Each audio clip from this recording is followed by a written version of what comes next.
1999. When was Paul born?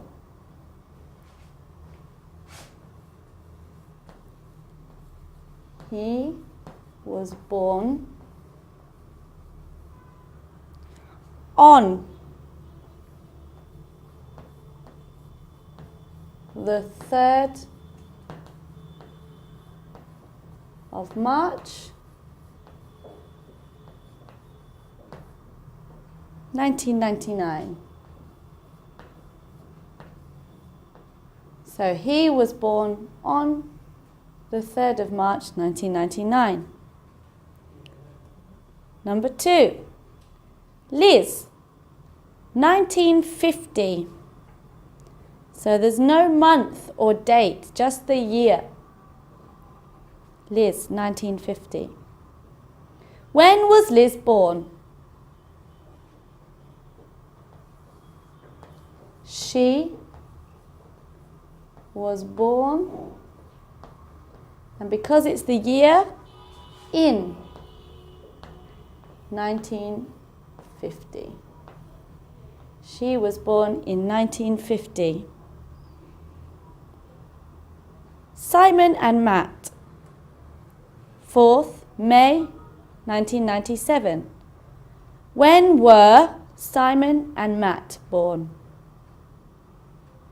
Okay, so it's twins, 2 babies, so we say they were born. And we do have the date, so it's on 4th. So on the 4th of May.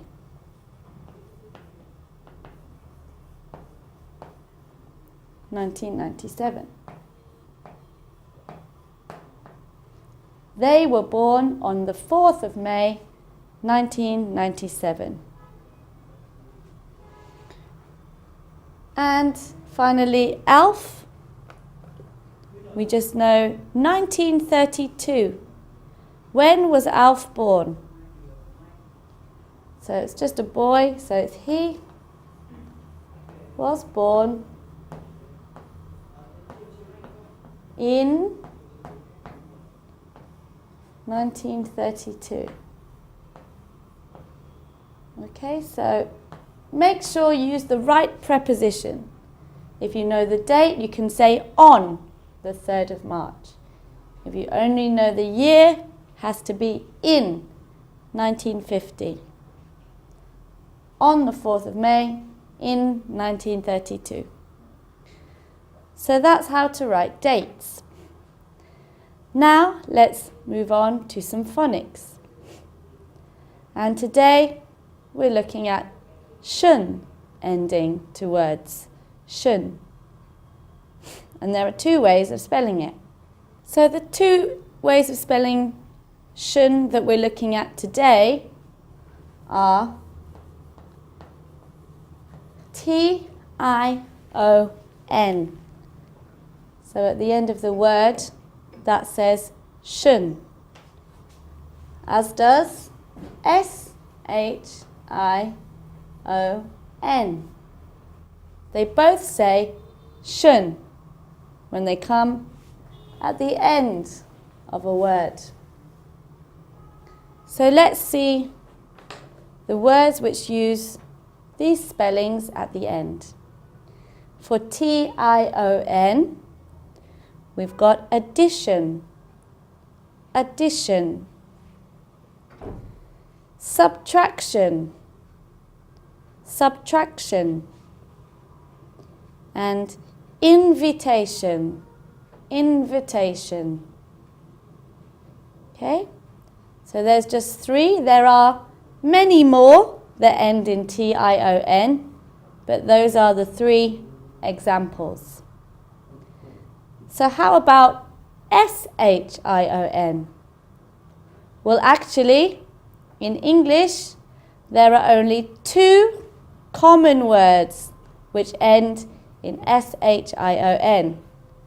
So they are fashion, fashion, and cushion. cushion. So easy to remember, there's only two common words that end with S-H-I-O-N, fashion and cushion. Okay, let's see those words used in a sentence. At school, we had a maths competition. We had to do addition and subtraction. So you can see there all three, competition, addition and subtraction, all end in T-I-O-N. Layla got an invitation to a fashion show. There were lots of people there, so she sat on the floor on a cushion. So invitation, T-I-O-N, fashion and cushion with the S-H-I-O-N, the only two. Okay, now let's move on to some reading. And today we're going to read a poem, and it's about relatives. It's called My Relatives Are Coming. But first, let's look at some new vocab. The word relatives. It means anybody in your family, someone you are related to, is your relative. Toddler. Toddler. A young child, maybe 3 years old, 2 years old. Toddler. Normal. Normal. Something that happens all of the time, that everybody does. It's normal. Cute. Cute. Squeeze.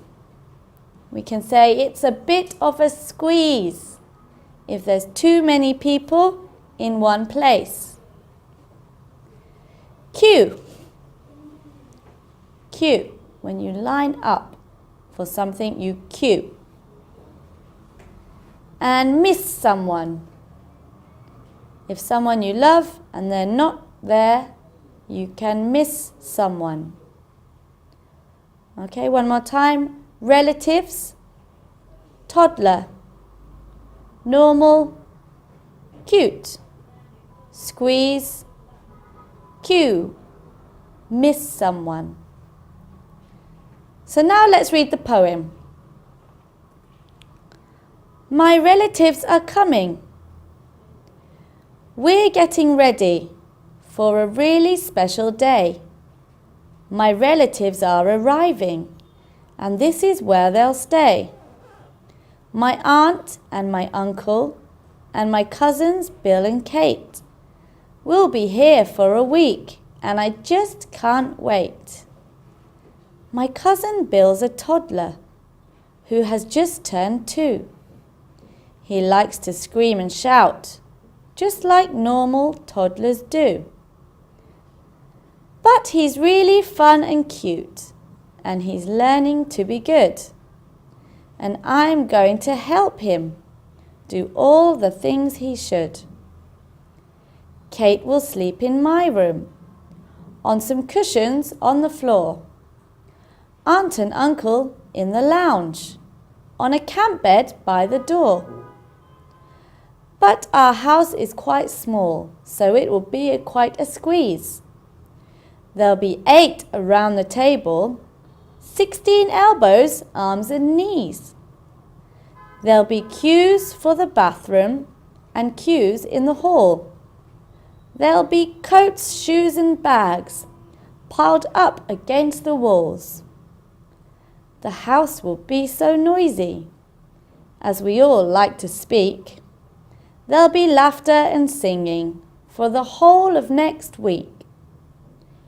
And when they all go home, I know they'll stay in touch, but the house will be so quiet, and I'll miss them all so much.